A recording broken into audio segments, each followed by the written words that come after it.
So let's quickly do Baskin, which is a Turkish horror film, which came highly recommended to me by Stuart Barr, who's a critic that I like very much.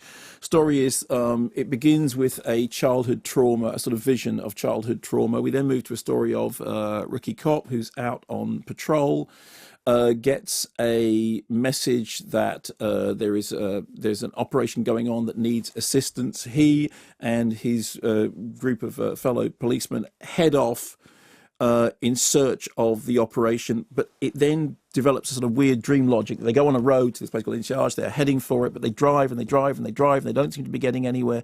And then they find themselves weirdly in woods. And then they think, oh yes, the place we're looking for is behind those woods.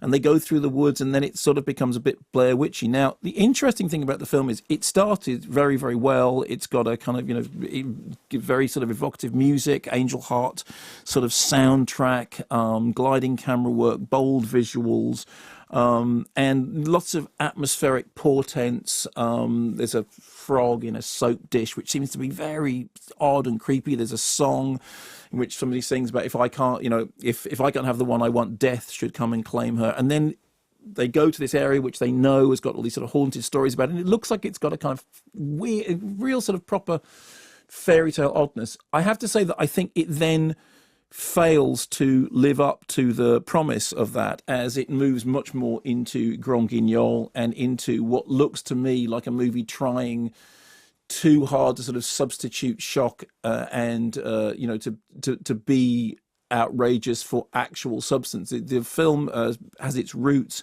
in a shorter film, and I think in expanding it, it hasn't actually lent depth to it. What it's done is just sort of cranked up the more schlocky horror elements, which for my money are the least interesting part. But there is certainly, at the beginning, there is promise, and there is stuff which promises an interesting film. So I think it's not an entirely coherent thing. I think it does fall down. It in the end descends rather than ascends.